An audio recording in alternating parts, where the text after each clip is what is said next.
rebuild of the favorites. We here for the latest. South side or the north side, not tuned to the greatest. Home team for the home teams. Both sides got our own rings. On the mound or the long ball, but we don't pull the wrong strings. Yeah. It's that time of the year now. Wrigley or Ganty, so the whole league that we hear now. New show with a new mood. Discussions and interviews. Straight rumors that might be. This is Pinwheels and Knife. Yeah. What's going on, everybody? Hold on, you know the drill by now. We got to do the retweets and the sharing and everything like that. It's good to see everybody. Gorgeous Thursday night here in Chicago. It's got a little warm out there, but it's August. Just hold on a minute. Hey, there it is. Why is it not showing up on this? Son of a bitch. Chris Bryant, clutch. Never heard of it, Kevin. What? What's going on here? He doubled twice in 2 innings. Started a rally, a 4-run rally, and then just took the lead. Damn, you're quick. By the way, I was very jealous of because I mean, there's only so many things you could do with the Cubs in terms of like nicknames, but Chris Giant is just perfect. Yeah, that was a good one. Chris Very Giant is jealous of that. Yeah. All right, you guys ready? I like Patrick Wisdomination. All right, you guys ready? Yes. All right.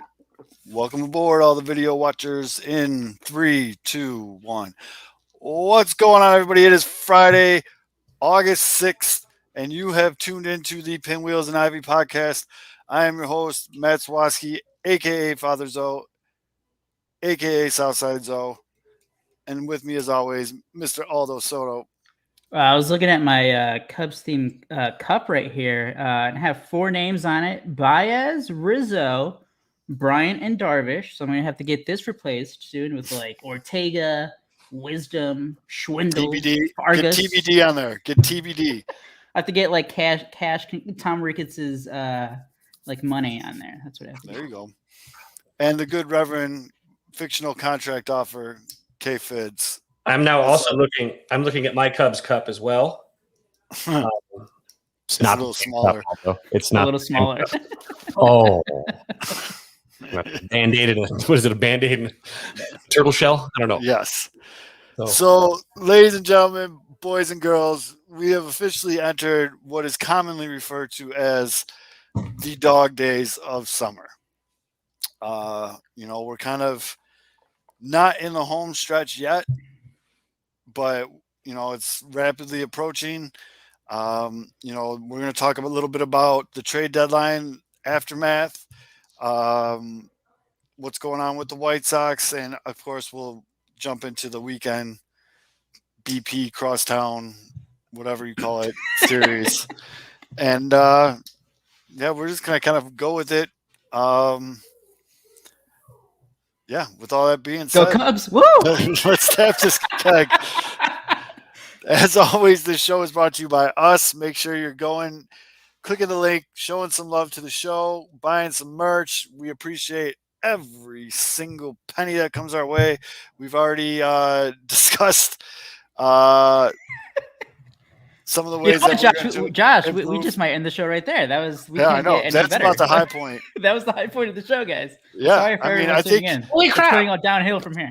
Inadvertently, we did not plan this. We did not plan this. But that's actually really funny. I mean, shirts tonight, and it does make sense. It's dark like our soul. Still in mourning. Yep. And also, before we continue, I want to make a little bit of a show announcement. Got a little business. His name. So starting next week, you will be able to see us live on Wednesday nights. Got some reasons for the change. We're going to be going live Wednesday nights, probably around the same time-ish, but should we make next hump week, day shirts? Wednesday nights, Pinwheels and Ivy will be the night. The show will still be out. We'll probably be out Thursday now. Yep. For podcast listening. Get your listening in. Listen. Woo. So baseball. Woo. Yeah. Me and Aldo were talking. Zoe just got off a train, so that's I just had to go. I have to start going back into work downtown. I had to grandma power walk to a train and then speed home and get changed to jump on here. But whatever. Thank you for Sorry. your service. Sorry, Yumper. We're playing Switch 'em. Switch 'em. We're playing Switch a 'em game. up. So not the same Switch 'em. Me and Aldo were talking before we went live, and like the White Sox got absolutely spanked on Wednesday night from the Royals, and my literal reaction was just, you know, that's when you know you're in the dog days of summer, because it's a Wednesday night game against the Royals. The White Sox have the game, or the division lead is looking pretty strong right now. Just looked it up. 9.5 games. 9.5 games. Cleveland looks bad, and Catchers are getting death threats. right. Well, yeah, dude, that's getting gnarly, and we could address that in a minute too. But, yeah, it's just my biggest concern for Wednesday night was Lucas Giolito. Slider didn't slide, fastball didn't move, stayed right down the pipe. First couple innings looked like straight up BP. But guys, these guys are human beings. Arms get tired. Nights. Yeah, arms get tired. And I think Giolito is coming off. Yes. I think Giolito is coming off like being the best pitcher in July. Yeah. It's dead arm guys. I mean, these guys are pitching through it at this point right now. It's By the way, outside looking in, I think for the White Sox, White Sox fans, I think the biggest concern right now is the Bob Nightingale jinx. Yeah. That's very the concerned biggest about concern. that. Because one, fuck you, Bob. And two, why would you do that? Like, was that after Sunday's game? What national reporter tweets that type of shit out? Bob. He knows. He knows it. He's Bob just tempting the fates at that point. He's just like, look, let's see what happens. The world's not, the world is going to be spinning tomorrow morning. Let's just see if we can bring apart the apocalypse. Is he that desperate for a W? I've said it for years. I've been surprised that like all the other shit that he's pulled off, I'm surprised that USA Today still employs him. But like USA Today must love it, because every time Bob tweets, I mean, I've given credit. The engagements are up, babe. Yeah. They are always sky high on Bob's tweets. Publicity. Any publicity is good any publicity? Good publicity. That's right. Yeah, Rick Hahn called him. I would hope Rick would be smart enough not to make that call for that reason. But you know what? Why don't we just dive right in here? Dean, good question. Dean asked us, will the Cubs put up much of a fight against the White Sox because they traded all their all-stars? No. You know what? Here's what I think is going to happen. Might as well just dive right into this shit. The Cubs Sox. Woo.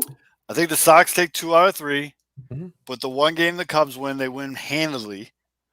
And then we get the whole, you guys can't beat us. We traded everybody. We're a AAA team, and we still beat you.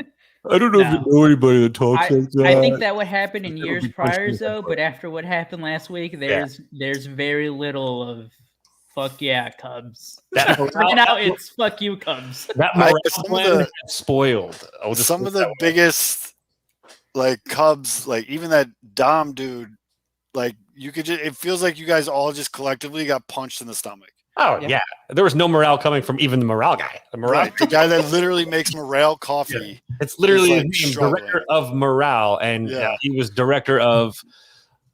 So I'm looking at the pitching matchups, and I thought for sure it's like, oh yeah, the Cubs could take the Hendricks start, but like the Cubs have to face Lance Lynn. Yep. So I don't know if they could score. And then the next matchup is Rodon versus Alzolay. I love Alzolay, but he's been like subpar this year. I always want to call him Alzolay. Sorry. Right? Yeah. And then like, what if you play daily fantasy or whatever? Get every single left-handed hitter for the Sox on Saturday, because Alzolay cannot get lefties out. And then day 3 is Dylan Cease, who's been fucking incredible against Zach Davies. And that's on ABC. Remember, the Sunday night game's on ABC for weird reasons. I don't know. And not to mention the Cubs. I mean, and the White Sox did just lose to the Royals, but the Cubs are coming out of a series. They just lost 2 of 3 to a team that was 13, 14, 15 games under 500 heading into the series. So. I mean, the Cubs are heading into that territory. They're in Arizona Diamondbacks territory. As fun as it is. This is my evil laugh. Our good friend Sox Machine Josh from Sox Machine. Make sure you're checking them out. commented, laugh out loud, national audience for Zach Davies. A reminder that Zach, a lot of teams, like the Mets especially, basically had their choice. And they're like, do you want Trevor Williams, who's been like injured for half the year and has His had a arm couple might starts fall back, off. or do you want Zach Davies? They said- And the Mets are like, no, the Padres need pitching help. And they're like, and Zach Davies was great for them for a couple of seasons in San Diego. And the Padres were like, no. So, just throwing that out there that no one wanted Zach Davies. We'll take the guy whose arm might fall off. We'll go with that guy over Zach Davies. Oh, the best part is the White Sox get 2 pitchers in 3 days that couldn't break a window with a fastball. Yeah. So that'll be fun. And you know what? Guys that keep their hands back really well are going to have a great weekend for the White Sox. Weirdly enough, and actually speaking of Sox Machine Josh, she brought this to my attention. Moncada can't hit a 4-seam fastball right now. Well, I mean, if he can't hit this weekend, then this is this is the ultimate test. Though, if he can't hit Hendricks, or I mean, Hendricks is a great pitcher. He does nasty stuff, changing speeds, and nothing against. Well, no, everything against. I still mad. Everything against Zach Davies. If he can't hit Zach Davies, then then you really have to question Moncada. Yeah, I mean, but I am looking forward to and this is selfish. I know it's selfish. The Friday 1:20 start, as a guy who works from home, like that's pretty sick. And yes, I'm a dad of a baby. But Lynn Hendricks, that's a pretty good pitching match. Yeah. That out of the 3 games, I think that's going to be the best game. Fire and ice. Fire and ice. Yes. And I mean, lately the Sox have been like. The Sox offense has been like pretty hit or miss, so who knows? Yeah, they won on Tuesday 7-1, and then they lost on Wednesday 9-1. You're getting literally one arm that throws cheddar and the other one that throws blocks of cheese. Yes, like melted cheddar versus just aged Gouda. Completely different personality sites. Yeah. You got slapdick motherfucker versus a guy who doesn't even move his face. Tap him. Will you make sure he's alive? Yes, the kid from Jurassic Park. Yeah, and you know what?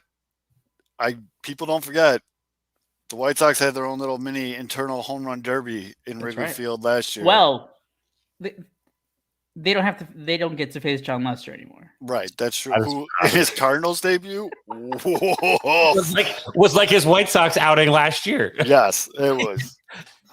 He's got a couple of those this year where he didn't even get like the first or the second anyway. That's why I've said that's why I said in the offseason when the Cubs let him go, it's like, yes, it was like, that sucked because he wanted to come back. You could have had him for cheap for anything. So like it didn't matter that much. And apparently it's not like the Cubs are trying to compete.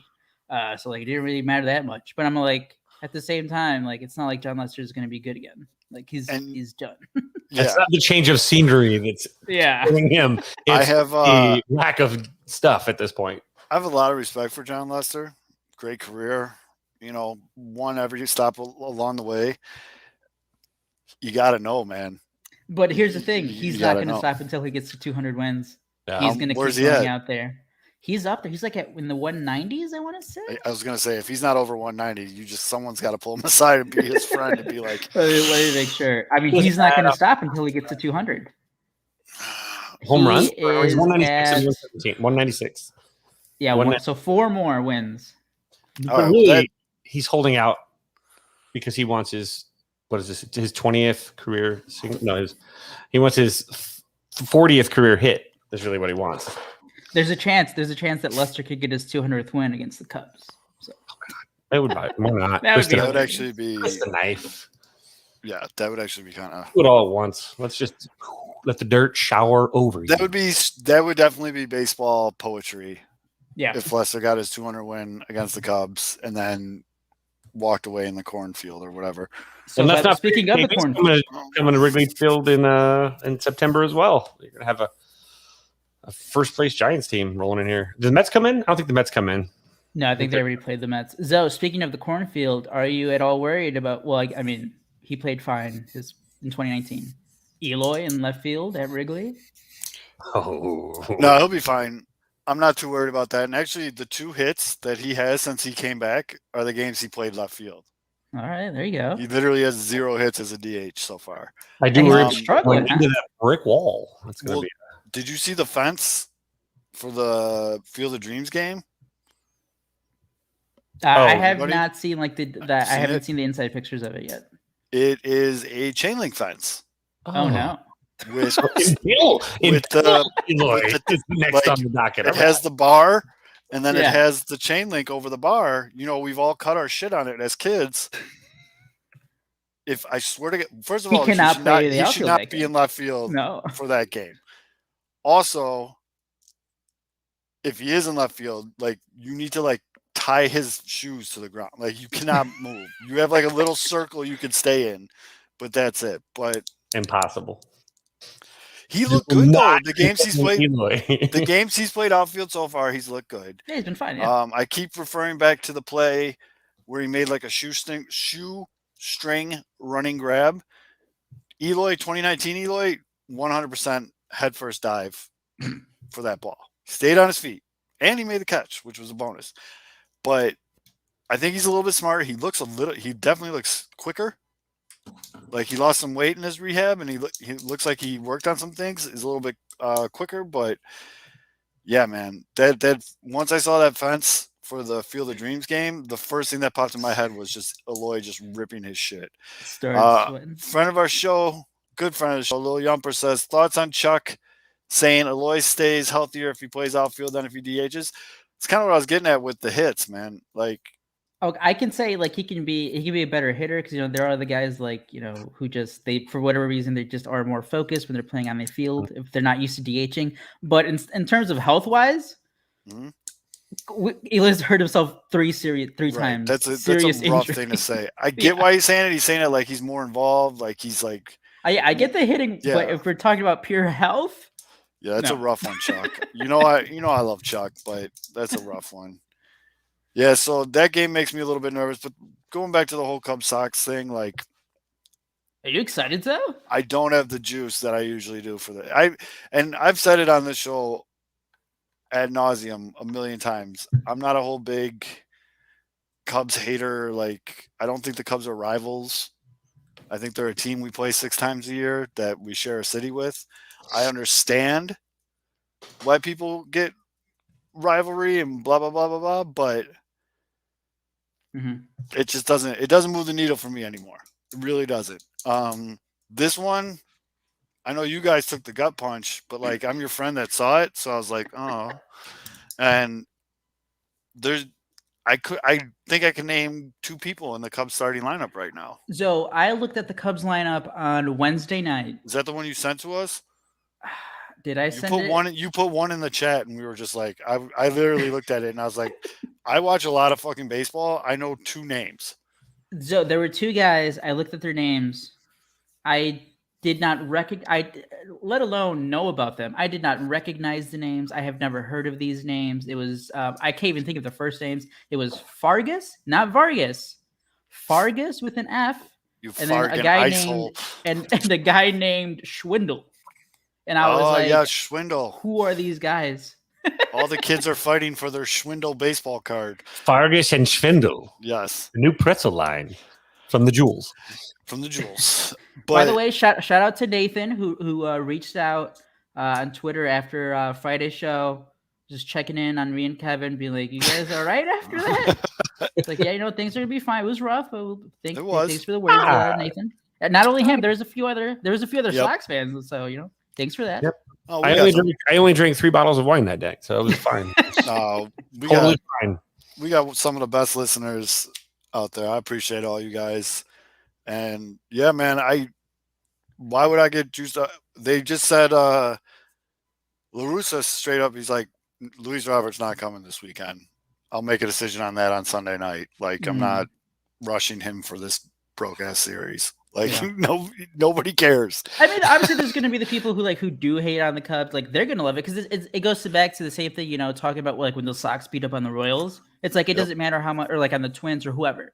Like whoever you perceive as like whoever you hate, like sure. Like it's not even like, oh, we like to beat them when they're good. Like you also like to beat the shit out of them when they're bad. Cubs are bad right now. There's a million Sox fans out there that if the Sox win a game 22-0 against the Cubs, they're gonna be fucking partying, dude. Oh yeah, and I get that. Mercy is for the weak. Dude, rub the nose. I don't. Hey, yeah, I mean, they should, like if they want it, and have but it. then on the other feel bad. Don't On the other side of things, though, if the Cubs pull 2 out of 3 out of here, like Sox yeah, fans, Sox Twitter people, everybody, listen to me right now. If you're gonna talk all that shit and the Cubs pull 2 out of 3 out of here, you better take that shit too. yes, it will be a digital teabag on Twitter. That's the thing, though. That's the thing, though. Right now, the Cubs, like They're spoilers. If Cubs fans want to do that, get ready because like, Oh yeah, you're gonna lose right away. When the White Sox lost the 100 games, what 3 seasons or whatever? Ago, yeah, 3 years ago. Well, and how many years in a row? Even one of those games, they legitimately split with the Cubs. Still, it didn't matter how bad they were. I feel like that's how it always goes. Though the better of the 2 teams at the time, the one that's lesser wins the series. Like I think in a couple years ago, it was like the Cubs swept at the south side, the Sox swept on the north side. Right. It was, yeah. But I'm just saying, if you're gonna puff your chest out and do little victory dances and clever memes that aren't clever anymore or whatever, if you're gonna dish it out, you better fucking take it. I'm seeing a lot of people dish it out and getting shit back on Twitter, and then they run and hide and either protect their account or they start playing the victim and all this shit. If you're gonna dish shit out, you better fucking take it. Look, puffing your chest up and puffing your chest out also means leaving a certain area unexposed and unprotected. And so when you puff your chest out, there is a potential chance that you're going to get, Peter slapped. So you gotta just know that it's a vulnerability. Like right before a dragon breathes fire, they're like vulnerable. Mm-hmm. You puff your chest out. Ooh, good reference. You leave yourself. People do forget that Jose Quintana has more playoff series wins than Eloy Jimenez. So there you go. There's some stats that we're going to even trade. Mm-hmm. Why I have your attention, Sox fans? You should be a little bit more. I mean, I know after this Cubs series, the Sox go to Minnesota for 3, but after that, New York for 3, Oakland for 4, in Tampa for 3, in Toronto for 4, back home for the Cubs. This is the toughest stretch of the schedule this year. That's where the Bob tweet comes in. This is you better hope Cleveland stays sucking. And I mean, after that, like you get a little break, but we still got 3 against Boston, 3 against. Well, the Angels suck now. Jeez. The Angels are like the weird, like because they just don't have pitching, but like they can and still get a Rendon's couple done games for the year. where they score. Rendon's done for the year. That's right. And then like, is Trout how? Oh, did Rendon quit? Is he done? Surgery. He's done. It's just Ohtani. It's just literally like just avoid Ohtani. But still, there was a tweet earlier this year, and it sticks with me because it's so true. Somebody tweeted out, "How come every morning when I look at stats, I see Mike Trout set new MLB record, Ohtani hit 4 home runs, A's lost 14-3." It's like what? Like or Athletics or Angels lost 14-3. I love they just don't have the pitching. No. That's just all it goes back to, and that's like fans who are always like, oh, like just because you spend on free agents, like look at the Angels, they never win. It's like, well, they don't spend on the right free agents. Yeah, because they don't spend on the right free agents. 1 and 2, they just never have pitching. Right, and it's wild. But the one thing, and 2, I wanted to read this out because, well, actually, we'll stay here for a minute. So, New York series is big because the Yankees touched up on the White Sox when they went to the Bronx earlier this year. Mm-hmm. And then obviously the Thursday game of that series, the first game of that series is the big Field of Dreams game. Whatever. It's cool. I'm down with it. It is shitty that good people that probably look forward to this forever, like our friends at Iowa Sox and all those guys can't get tickets to it. Like the game's literally in their fucking backyard for the first time ever. And they can't get tickets to it. And tickets are reselling for thousands of dollars now. Jeez. But so that game, the uniforms came out. They look dope. Kimbrel looks like a scarecrow. I didn't realize he had a Firebeard too. Shout out Firebeard. That's right. You guys are Firebeards are in. Dude, Oakland coming to the White South Side for 4 games. Tough series. Mm-hmm. Tough series. Oakland is legit. They're on fire right now. Or I don't know if on fire, but they're definitely rolling. Thank God we're not going to Oakland because we all know how that ends usually. Not good. But then going to Tampa Bay for 3, that's a tough fucking series. It's a real tough series. And then after Tampa Bay, getting on another plane and going up to Toronto because now, again, they're playing in Canada again. That's right. And that team they're rolling too. And they're looking like they're having dude, The Blue Jays are fun as shit to watch. They are, yep. They're a fun ass team to watch. They got the home run jacket with all the different countries of the different players on the team that they wear after home runs. Like, they just look like they're having a good fun. Fun young team, tough series. Tough series. Toronto, like that in terms of like just talking about that team, like ever since they've been good this past, like going back to 2015, that's like one team I always wanted. Like if there's like when the Cubs were good, like the one like matchup I always wanted to see. I always wanted to see like Cubs Blue Jays like in Toronto, that atmosphere, because it's a circus up there. Yeah, that dome gets loud. I always wanted to stay in that hotel. Oh, in the stadium? Yeah. Do you guys remember? I think I'm going to say the exact same thing you're about to say, but go ahead. The video of since we're in the dog days of summer here, who cares? There was like video back in the 90s of like just a couple like fucking, and you can see it through the window. doing it. Yeah, that was doing it. Almost like having the scrambled, except it was the shades at a ballpark. Yeah, that's actually, I was literally going to say that. That was 100% where I was going with this. But yeah, I've never gone up there for a game. I've always wanted to go there for a game. I feel like it's crazy. Ever since I was a kid and watched Joe Carter hit that home run in the World Series, I was like so young when that happened. Like it left a huge impression on me. And I was like, that place is fucking nuts. And then Bautista with the iconic bat flip, like the place went nuts and all that shit. So they're one of the few stadiums that still has like the bouncy turf. Yep, some poutine.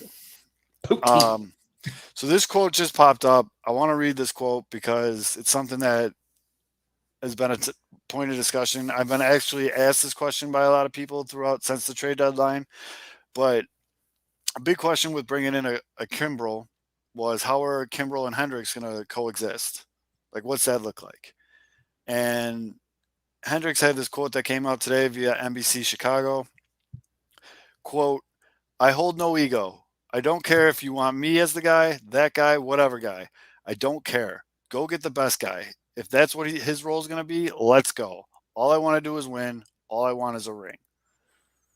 I love Liam Hendricks. I love Liam Hendricks. I love the guy. I fucking love the guy. But they already started right away. They call themselves the Ponytail Gang. It's Kimbrel, Kopech, and Hendricks. They got shirts they're wearing. Like, they're in, dude. And I think, like, Hall of Fame man, Tony La Russa, like, kind of has them all meshing. They got the right mindset going into this. When someone's healthy, and we talk about arm fatigue, this is only going to help. Because now you don't have to do Hendricks every night. You don't have to go to Kimbrel every night. I mean, Tepera's kind of been cheek since he's got here, but he'll figure it out. You know who's been scoreless innings, I think? Who? Cody Hoyer. Oh, yeah.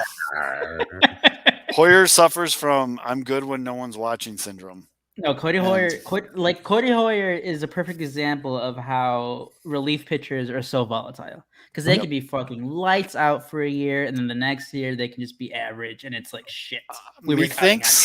Methinks Hoyer doesn't do good with pressure, and going to a team that's in last place in a division, he's just going up there like fuck it. Hey, respect. Fourth. He didn't go to the Pirates. Come on, Zoe. Sorry, I'll wait a day. By the time this comes out on Friday, fifth place, whatever it is, place not last.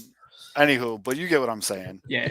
He was going into some of these high leverage situations with the White Sox, games that meant something and divisional games and shit like that. And that's when he was really shitting his pants.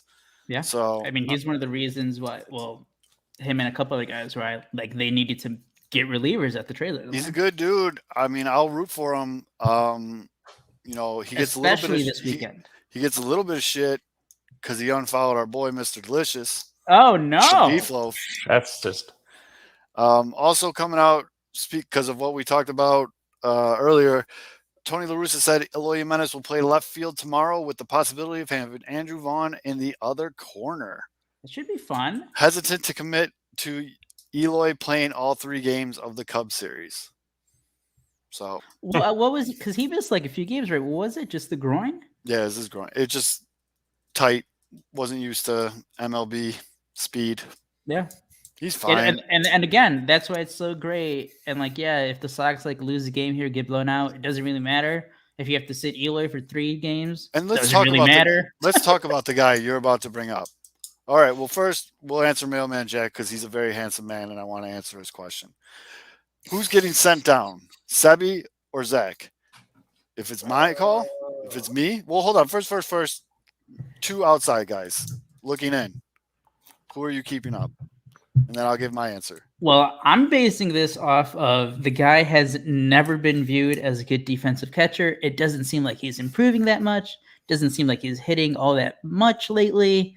Sebi Zavala had that like huge game, but again, I Anomaly. mean, it's just one game. But at the end of it, you have to go with your backup, who is a more sure thing defensively.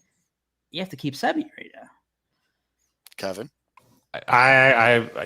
You sounds bad saying this old guy thing. This is Tony La Russa. He's going to want the veteran. He's going to want a guy that has at least been around long enough to understand like Isn't Sebi older than Zach Collins? Yeah, but veteran doesn't mean experience. Right. Age doesn't mean experience at all. Look at Yerman Mercedes. He was a rookie at age like 47 this year. So he, I think that La Russa's taste and is the kind of guy that he is. He's going to want, because Grandal should be back.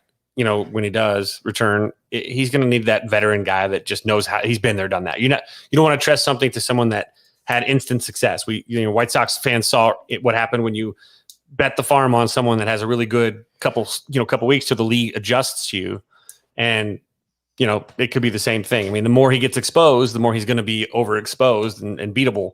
So you want a guy that you kind of can at least know what you're getting. And let's be honest, in the postseason too, Grandal's not coming out of that lineup. I don't think. I mean, in those games, you're not really pulling him. Very good point. So it's a completely different scenario than like an extended season where you can play a little bit of lightning in a bottle. You want to deal in absolutes, no question marks, and you know absolutely what you're getting with Collins. And don't forget, September 3rd, the rosters expand. That's right. And I would not be surprised if the White Sox carry 3 catchers. If it's up to me today, I'm sending Zach down. He's a terrible catcher. He's been absolutely horrific. I mean, Fids, I totally agree with you about going with the veteran on that aspect. That's true. I totally agree with you about Grandal not coming out of the lineup in the playoffs, so this whole point is kind of moot. But Zach Collins drops strikes. Like down the middle pitches, he's letting get past him. And it's been rough for him. He looks very bad defensively. And if you're playing that bad defensively, okay, well, he's hitting 300 and he's hitting bomb. No, he's not hitting either. Sebi's not great at the plate either. People forget the day before the 3 home run game, he was literally throwing his bat at the ball. Like he looked like a lost child up at the plate. And then he had that 3 home run game.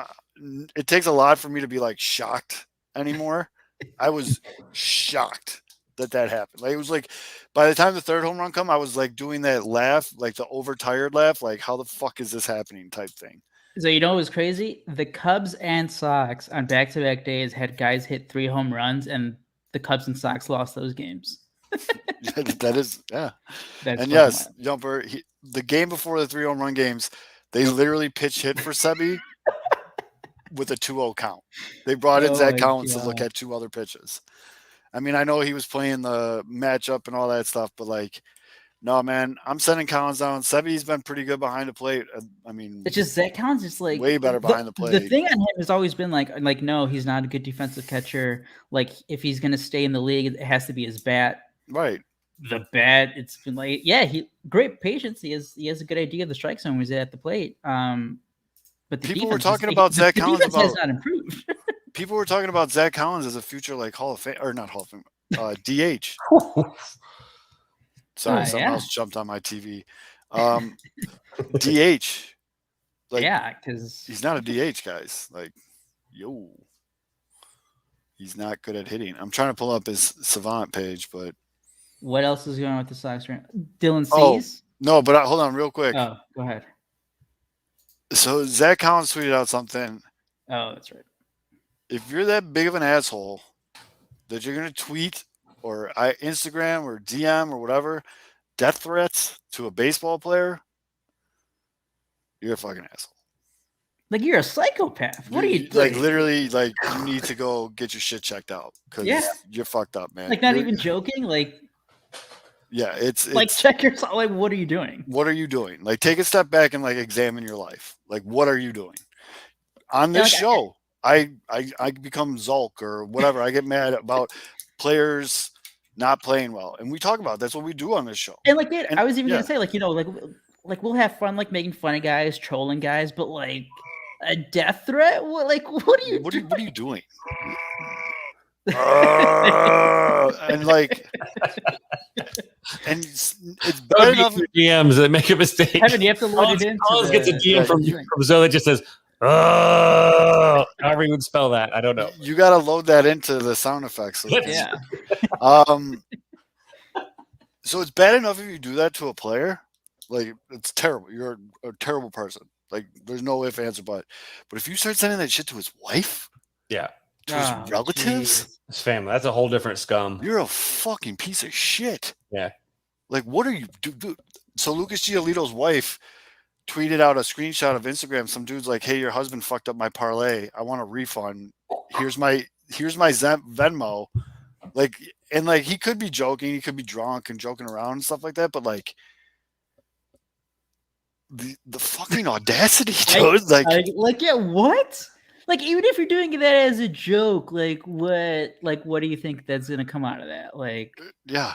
Like the best case scenario for you is like you get the screenshot, but like like 99 out of 100 times, it's like it's not even gonna get read. No, you're Like, an what? asshole. You're just an asshole, dude. Like you said, although take a step back, look at your life. Yeah, no, I've like that one's the people who do that.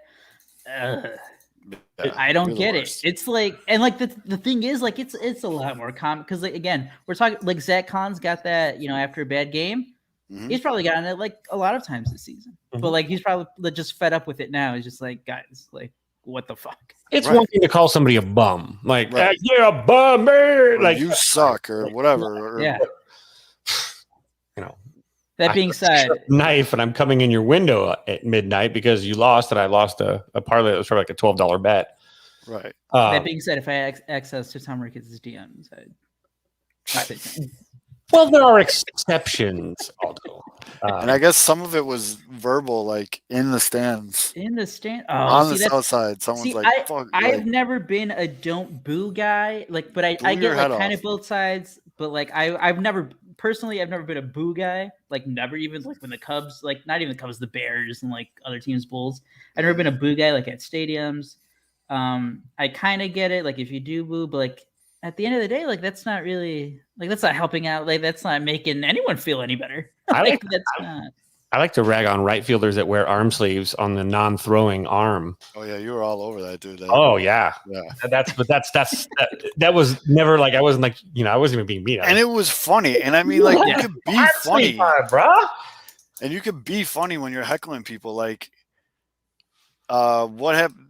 Winkler, that dude had a sign that said like Jesse Winkler, you're a straight up bitch, and Winkler came out to the field and threw a ball to him that said like, "Can I have that sign? Glad fans are back. Appreciate you being here." Like, that's fun. That's shit talking. That's good stuff. Like that's funny because it almost encourages fans at other stadiums to like do your worst, but like that's keep funny. within But reason. then once you start bringing families and death threat, you're just a garbage human being. By the way, Milliman Jack, I had the same question. They are on Saturdays if it's like a set family night. Yeah, on a Friday as well. I think it's just all weekend. No, well, usually I wouldn't know. Every time I go to the Sox games, they win. Are you at all worried about guys slowing down pitching wise? Rodon kind of getting hit up a little. Well, this is when Hall of Fame guy takes over. And you did get the spot start from who was it? Who pitched on Sunday? Tom. Telly Savalas. Raylo looks good, and he. I was gonna say Raylo spot start coming up. Could be Jimmy Lambert. Lambert. Yeah. Oh yes, Jordan Miller's favorite. He was traded. No, he wasn't. Was he traded? No. But yeah, no, Lambert looked good. I think we're going to see a lot more of that. But like I said, we have the the White Sox have the toughest stretch of schedule right now. In August, yeah. Second part of August. But White Sox fans, they're not all going to like it, but you want your guns fully loaded for the playoffs, man. So I did want to ask you, Zoe. So, we were talking around about the Bob tweet, and like we were saying, for the most part, yeah, like you don't have to worry about like these losses. Like, yeah, they suck at the moment, but when you take a step back, it's like team's up by 9.5 games. Mhm. At what point? Let's say it's like I don't know, second week of September, like September 9th or whatever. If the Sox are at blank games ahead only, would you get concerned? If like the lead got down to what would you get concerned to? 5. I've said that at the trade deadline. That's like right, 'cause don't they have that big series like in the last they week? have a 5-game series with Cleveland to end the season, pretty much. And I said it at the trade deadline, though. Like teams that were within 5 games of a wild card or division should still be buyers, in my opinion. Like 5 games, you can make up 5 games. It's not the easiest thing in the world by any means, but you can make up 5 games. Mhm. After 5, it gets a little tougher. Anything 5 and under, that's worried. That makes you worried. So what I'm saying though is like, be cool, man. Like there's gonna be games where Lambert's gonna pitch or Raylo's gonna pitch. Like you gotta let Tony do his thing here. This is one of the reasons why they brought in Tony. It's Tony time. Was to manage the arms, especially towards the end. The man's won World Series before. He's got the jewelry to prove it. You kind of have to just. No, he has crickets. You kind of got to kind of trust the system here a little bit, And you know what? Not to mention the fact that he has incredible foot speed, and he showed it. Now it's Tony time. Like Tony, that was like his coming out party. Like that was like, huh? All right, I'm awake. Let's go! And immediately going out there defending his guys. And I felt like that was a big night for him as far as the Sox fans were concerned, wanting that fight in that thing. And he was just pacing himself. It's August. It's go time. It's stretch run. And that's by the way, what he's here for. It's stretch run time. Mm-hmm. By the way, Tony, if you want to like run out of the dugout more often and be a hilarious meme, like keep going. Because shout out to the Sports Mockery Facebook page. That video got almost 1 million. It's approaching 1 million views right now. Yeah, my TikTok shit blew up too a little bit. There you I'm go. fast as fuck, boy. Tony La Russa, keep being a fucking meme. Yeah, and so you gotta let Tony, you gotta let Ethan Katz, you gotta let these guys go to work here. You want your arms rested because even if you look at projected playoff matchups, like there's no easy team in the playoffs. Yeah, nothing's gonna be easy. The baseball is very top heavy, and these top teams are all stacked, and it's going to be a tough road to the series this year, which is great. Anything worth winning is going to be difficult, but Jimmy Lambert starts. Don't get mad because you're seeing the signs of arm fatigue. Like if Lucas Giolito start on Wednesday night didn't make you sit back and go, maybe he should take a game off. I don't know. I mean, bro, he was literally throwing like 92 down the middle. It was like, what are you doing, bro? That is not a good. I don't care if it's the Royals. But nice thing is they added bullpen help. The rosters expand on the 3rd too, so they can bring up more arms if they need to. I'm guessing it's September 3rd. If I'm wrong, I'm surprised no one in the comments have told me I'm wrong yet. Totally guessing September 3rd for roster expansion. Where did September 1? Is it 1 or 3? For some reason, I think it's the 3rd. It's in are you just thinking about like Labor Day? That's the 6th. Let's see. When MLB do rosters expand? Yeah, September 1. September 1. Yeah, like I've been saying the whole time, jerks. So there's a weird glitch in the audio. Yep. Every time I say 1, it sounds like 3rd. Yeah. But yeah, I think they'll be all right. But the other big topic that keeps coming up now is people are. How do I want to word this? I don't want to say nervous because they're not even nervous. It feels like people are weirdly happy to jump on Moncada and Abreu struggling. Like it's weird. It's really weird. Like they've been like waiting for this to rip these tweets. Well, you know what's happening. So. What's that? It's we're getting back to when teams get competitive, fans pick sides, and when certain guys struggle and other guys don't, and you have your favorites, you get this clash. For a long time, it was Magical. Magical seemed the guy like everyone or mostly people would pile on, but he's gone now. Yeah. And I've always said the whole when it was like when the Cubs were good, it was Bryant, Rizzo, Baez, Yeah. Contreras. Throw Contreras in there. I think you're absolutely right. I think all the weird, Fans pick sides, and it gets nasty. Yeah, For all no the reason. weird. I've never gotten that. I don't know. Like they're all on your team. All the weird, misguided hate that Nick Madrigal got, I think, is now going towards Moncada, and it's really, really strange. Has he been lights out? No, but he's been very good this year. Do you know what Like- I don't even think like I'm not that like day to day with like Sox Twitter and like the players how they react to certain guys or like struggles or stuff, but the the Moncada hate or whatever is starting to remind me of the KB hate. And like I don't know if this is happening. I don't know if it's like, oh, like Tim Anderson is the guy, like Moncada's not good. Getting a lot of similar vibes to the whole, Chris Bryant is a lot better than Javier Baez, but Baez is more popular. I think that's a fair comparison. Yohan right Moncada now. is, since like his career, even And his down season, he was just kind of average. Like in 2017, he's always been very good though. He seems like he's getting to the point of hey, appreciate this guy because yes, his slugging is down this year, but Yohan Moncada is still really good. Yeah, I think. Like the power numbers are down, but I feel like that's a fair comparison. The Moncada numbers, the power numbers are down, and everyone expects, Chris Bryant, 40 home runs his MVP year, and then 2017 he hit like 20 something or whatever it was, and then the injury, and then he came back and he hit like close to 30 or whatever it was in 2019. And I swear to God, that's where it started because it's like, oh, like this guy can't even like hit home runs anymore. Like that's literally how that started. We're at August 6th, and Moncada's sitting at 9 home runs for the year. I mean, that is a little bit of a power, but he's still batting 258, 372, 397 with an OPS of 769. His fielding has still been, for the most part, good. Yeah. I mean, do you entertain the thought of maybe just for comfort pushing him down for a second so he can get his feet wet and get his bearings back? Or is that almost too traumatic as well to someone like that's an established guy like him? What do you think of those types of options too? Like, you mean like bench him for a couple of days? No, I think it just means like move him down in the lineup. Just move down the lineup. Like they already have. I think he's batting 7th tonight. There you go. Okay. So yeah.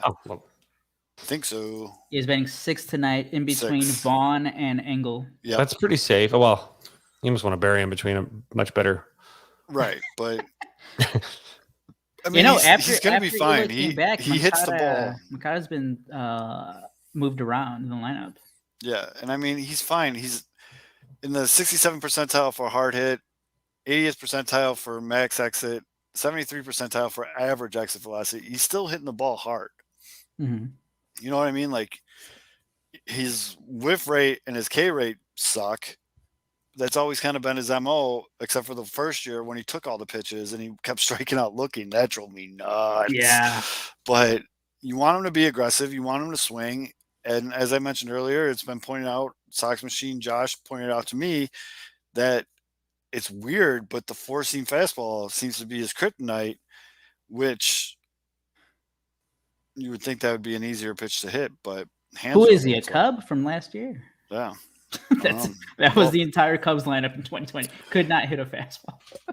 And I mean, Jose Abreu's getting a little older. He's slumping a little bit. He's still coming through in clutch situations. He still has hella RBIs, and like Jose's going to be fine. Jose Abreu of all people has earned the benefit of the doubt from me. I mean, these guys are streaky. They're right.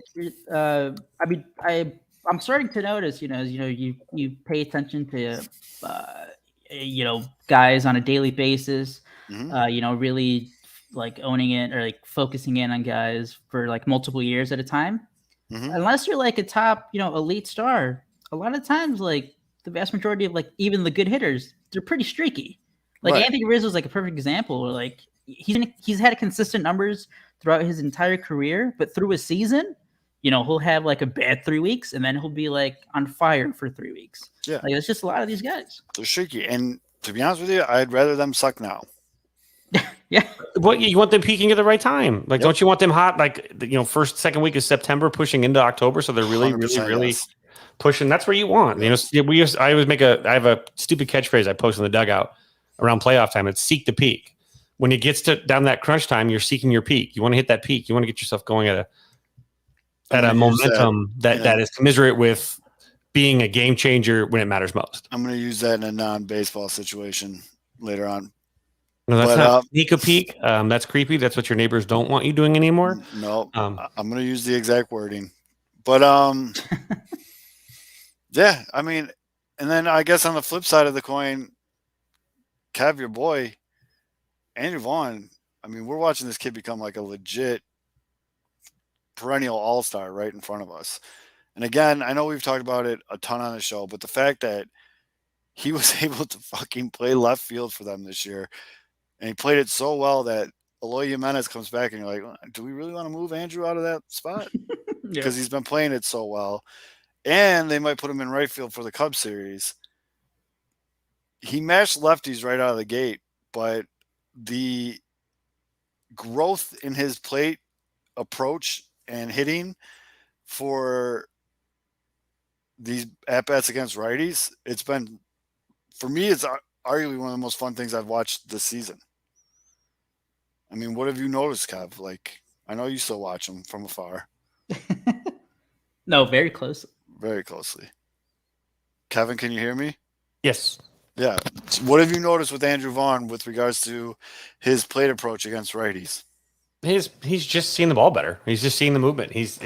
We talked about it early in the season. There's no substitute for experience ever. You have to see it. You have to see an off speed out of the hand. You can't just simulate that in a cage. It doesn't work. You have to see it on the bump in a game situation with a backdrop like a professional major league stadium. All of that stuff has to factor in. And the only way to get the experience is to get the experience. And he is getting the experience. And I think Tony La Russa, the way that he handled him early on, playing him sparingly, tipping his toe in the pool, getting it a little bit wet, then pulling back out, let him get starting to get comfortable with the temperature. And now that you let him wade in there a little bit, now you can let him swim. And he's starting to figure it out. You have to tip your cap to how Tony handled him, because if he just throws him to the wolves, maybe his confidence gets shot. He's set back. Instead, it was, here's a little bit in, now pull back. Here's a little bit now pull back. And here's a little bit more and a little bit more. Now we're going to pull back, but we're going to a little bit more. And they played that tug of war game enough. And Vaughn was mature enough to handle it. Give props to Vaughn for being a mentally mature young ball player, which is why he was drafted. He was a mature bat for a reason. He's seeing it now, and his hand-eye coordination is catching up with his approach.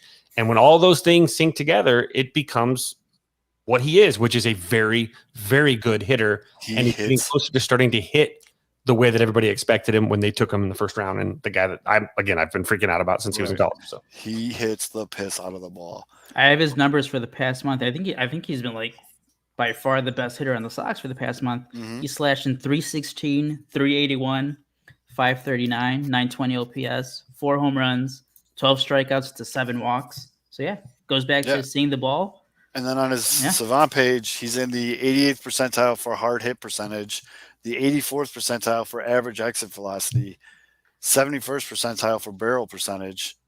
He's hitting the fuck out of the ball. I mean, that's if you don't know what those numbers mean, that's what it means. Is he's hitting the fuck out of the ball constantly, consistently. So, no, I think honestly, watching his growth as a player, I mean, it really gets me excited for the, we've sat through this long rebuild and we're finally starting to see the fruits of it, this season and everything like that. But it also gives me comfort to know that I think they did it correctly, because they have a lot of guys that are under 25 that are going to be good for a long time. Yeah.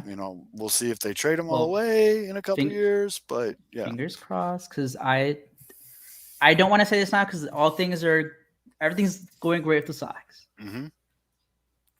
But I tragically learned that not all development is linear.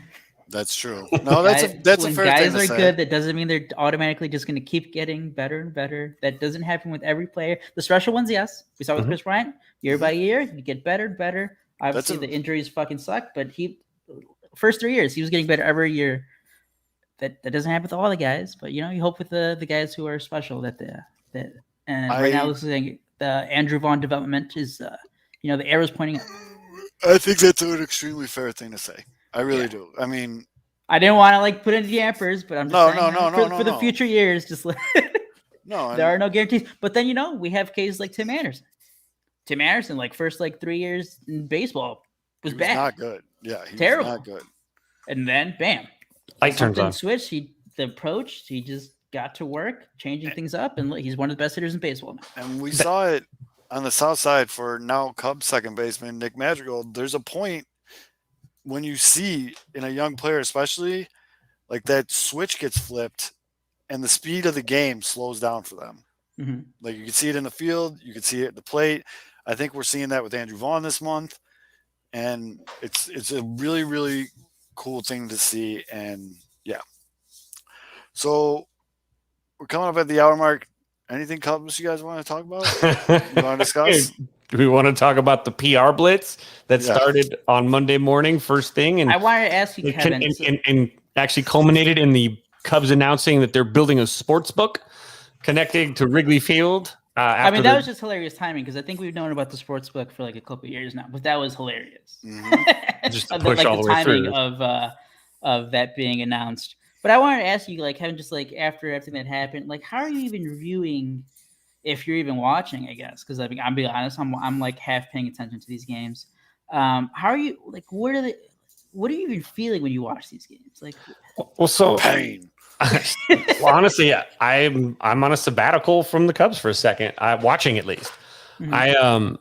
Look, Jed Hoyer going on television on Monday morning, first thing, getting to the corporate media ones that kind of like carry the water a little bit, the ones that trade coverage for access. Goes on there and obviously says that he offered, he contradicted himself a bunch of times, saying that, he didn't, that he offered everybody, which we know KB has denied up and down and has never changed his story. We've got, him saying that the Cubs, nobody ever counter offered. And then we got Javi Baez as agent going, no, we countered. And then, you got the idea of, Rizzo just saying, like, again, Javi Baez was offered a contract 2 years ago. And then you got Jed Hoyer saying, we were working really hard to sign him. If you don't give a guy an offer over 2 years, you don't get to say you were trying hard. And so there's a lot of gaslighting. It was a very big PR mistake. I'm sure the PR team for the Cubs, the multi-million-dollar paid marketing and PR team was like, Jed, shut up. Please stop. You're making things worse. And so that kind of stuff was really, it was a bad look for the Cubs. And just, now for me, knowing that kind of like they went to the usual suspects, right? And to get their message across, to control the narrative, as PR people will say, to get out in front of this thing.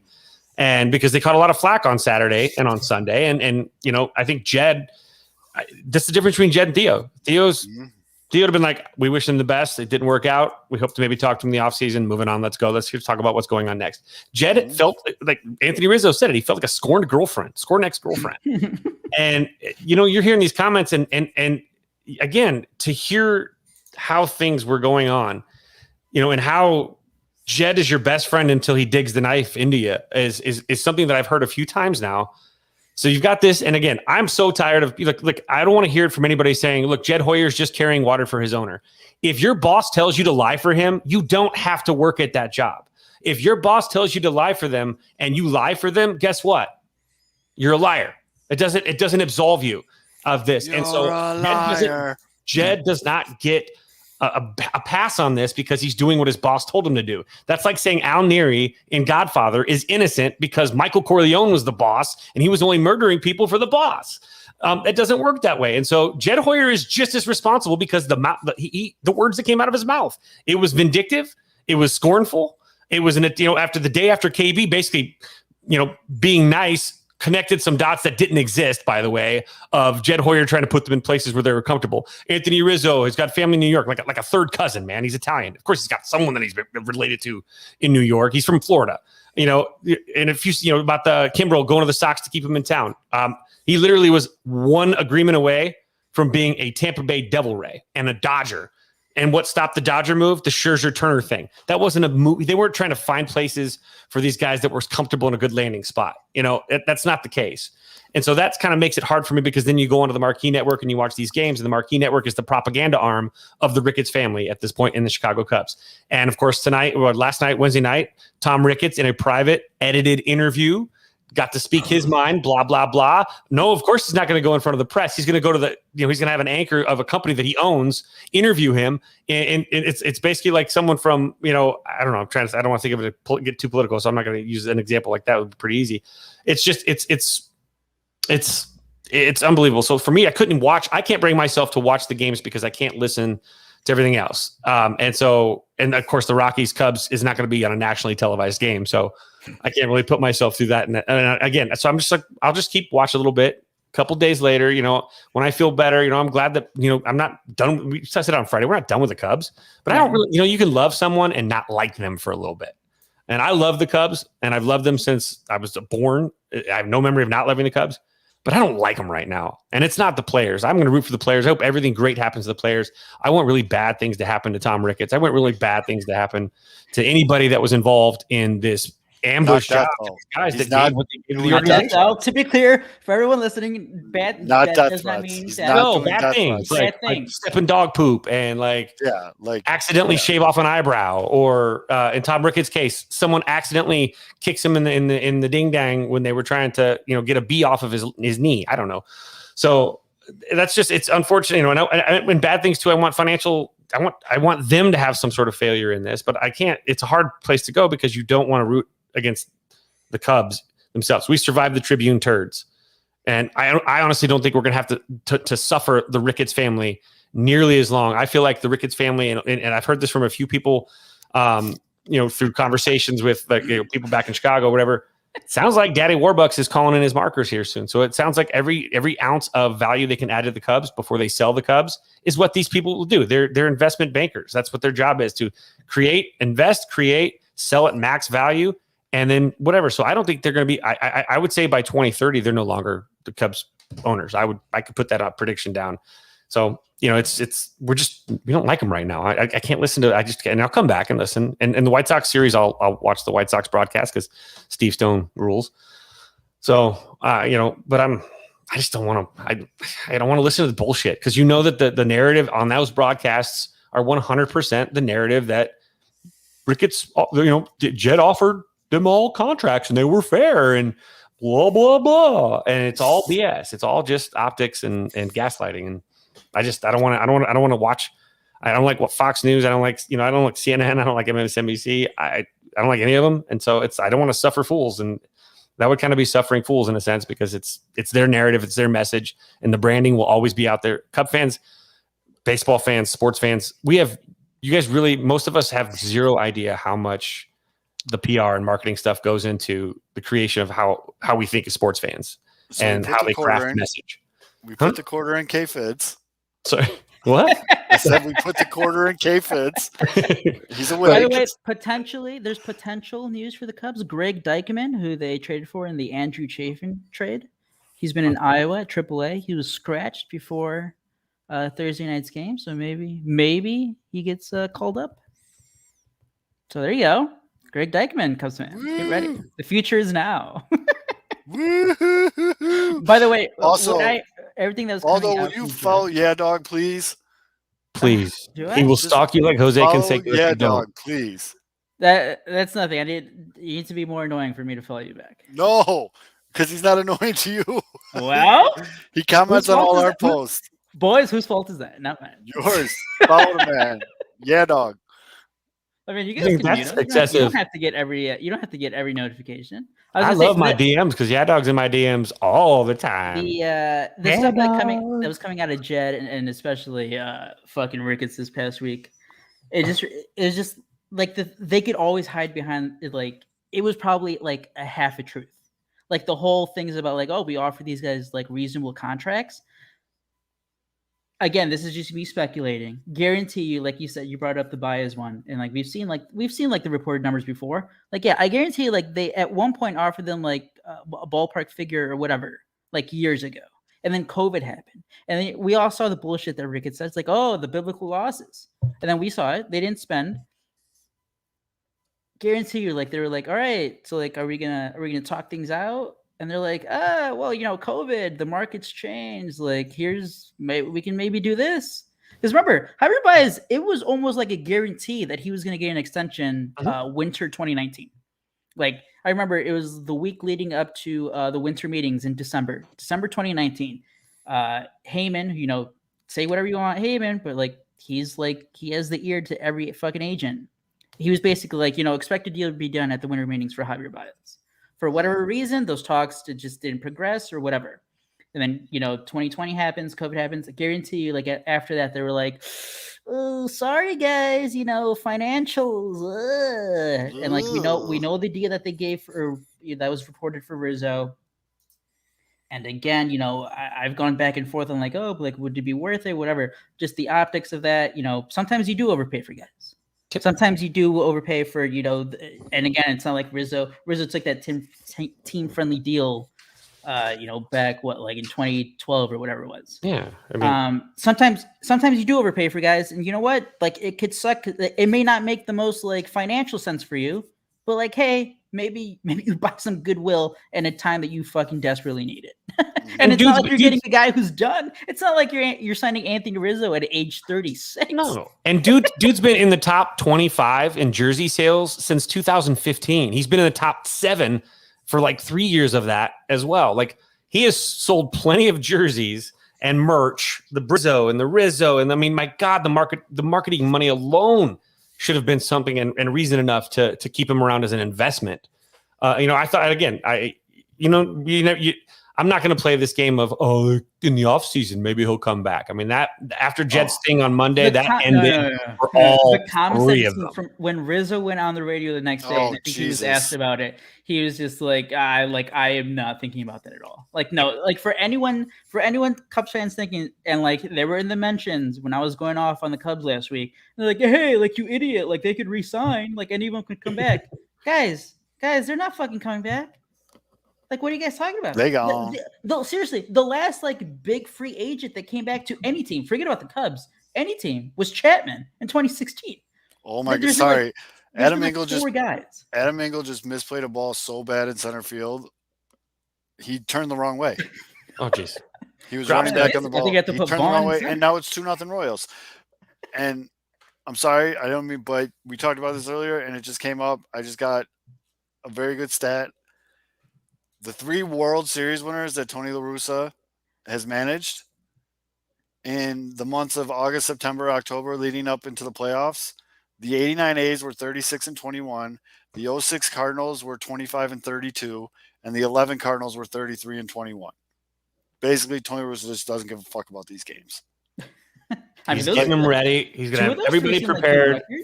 Prepared, rested, and sharp. That's his job now with that big of a lead in the division. I cannot wait till you guys see Adam Engel playing the ball in center field. Isn't Adam Engel like a Gold Glover? No, why is he bad? It was like a complete brain fart. Like if he just didn't move, the ball would have hit him, and then he turned the wrong way. Well, how about this? And we're talking about the Cubs stuff too. We do need to make sure we note that in their first games with their new teams, both Rizzo, Javi, and KB all homered. Rizzo actually became the first Yankee in history, not just the recent history, to RBI in their first 6 games with the Yankees, which is one of the most team has a pretty good history. Yeah, pretty good history. And like Javi hit the game-winning homer yesterday for the Mets. I mean, he struck out 5 times today. Oh, no, I was going to say that. Mets fans got the full Javier Baez experience the first 5 games. 24 hours. 12 hours. They got the home run, the slides, and then the 5 strikeout games with like the bases loaded. And then like yesterday, KB rested yesterday. So that's the KB experience is they're going to rest him every like 4 or 5 days. Oh, yeah, and he comes out today, 3 hits, 2 doubles to start off a 4-run rally in the top of the 9th to tie the game. And then in the top of the 10th, doubles in the winning run. 2 doubles. And I mean, all of a sudden, these guys are playing on contenders. I feel like the weight has been lifted. You can see these guys playing, I think Javi's running his mouth more in the last like 2 or 3 days than he I forget who he was about to fight 2 days ago. I don't even know who's mad at in the Marlins. Was he just mad at the Marlins because they didn't trade for him? Like, I don't even know. But he just I'm like, okay, chirpy Javi in New York, play it. KB's in San Francisco. KB's all like, hey, these people are calm and chill up here for the most part, except when they're fighting Dodger fans. They're probably like, hey, let's go to Whole Foods. We'll get some, quinoa, and they'll hipster it out. And then you've got, all these guys are, Kimbrel's in a great situation. He's in a passionate fan base where he's going to go out there and slam doors shut, and he builds off of that. You like him. He's got a red beard like Zoe loves, and so you've got these guys all in places where they should thrive And it wasn't because that Jed was trying to put them in where they wanted. It was just because it worked out happily. And Canario, the guy the Cubs got for KB, hit another double tonight. A bomb of a double off the wall. So some of these guys are pretty good that they got back. It's just what they have to see. You guys want to see the play? Yes. All right, hold on. Let me. I saw a tweet that maybe it wasn't all his fault. It was a knuckle puck. People are saying. I saw that like it hit a seam, so it. Yeah, and also, don't sue us. MLB. Are you guys ready? Yes. Whoop! Wrong screen. Whoa! Nobody saw that. Oh, that was the browser. No, that was the live game. So we really would have got sued. All right, here we go. All right, here we go. Ooh, line drive. Ooh, oh. So, yeah, let's route break that down real Magellan. My goodness gracious, take it over the Oregon Trail. Why don't you? So for those of you watching, the ball's over here in this region. Yeah. Sorry. Okay, in defense of Adam Engel, toughest balls are the ones hit right at you, and then it looked like it hit this, like it hit whoever the Royals hit a seam, so it was knuckling. Although that ball wasn't right at him. That's true. It was knuckling all the way. It was a couple steps to his right. So the pisser at you, that was, yeah. But look at his first step. Let's look at his first step. Can you bring that back up? I want to see his first step. No, it's gone. I want to see the first step. That to me would be the tell. The ball was to the left. His first step was back and to the right. To the right. Yeah, he didn't read. It's a Magellan route. That's all. Yep. Hey man, Royals owning the Sox lately, huh? Brings me back to my well for the Cubs last this weekend. point. Who gives a shit? Yeah, that's all I got for this week.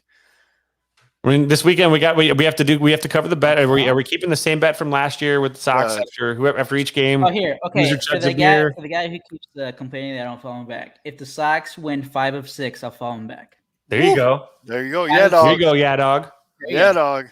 And after every game, losing team has to chug a beer on camera. Still got to do that. Wait, let me finish the bet. Sox have to win 5 of 6. If they don't, he has to stop the tweets. Okay. And he has to follow you. I don't think he follows you. I think he did, and then he unfollowed me. Because you didn't follow him. I think so. Trying to get your attention. Kind of hard to get. All right. That's it. So to recap, we'll do our standard beer on camera after the game for the loser. And then if the White Sox win 5 out of the 6 games against the Cubs, Aldo follows Yeah Dog. And if it's the other way around, Yeah Dog follows Aldo. There you go. There you go. That works. But he's not allowed to at both of you guys complaining. Thank you. There you go. Because I don't control who Aldo follows on Twitter. Maddie Mitch Kafis just wants to slam a beer. Yep. Yeah. Well, that too. Yeah, so that's about it. So for Aldo Fizz, I'm Zoe. Hopefully the White Sox can come back from this 2-run deficit. And again, just a reminder, we will be on Wednesday night starting next week. So we'll probably tweet it out a bunch of times. But appreciate every single one of you. Thank you guys for stopping by. Be good to each other. And if you're going to the Cubs Sox game this weekend, don't be an idiot. And we'll see you next week. Enjoy the Cup Snakes, everybody.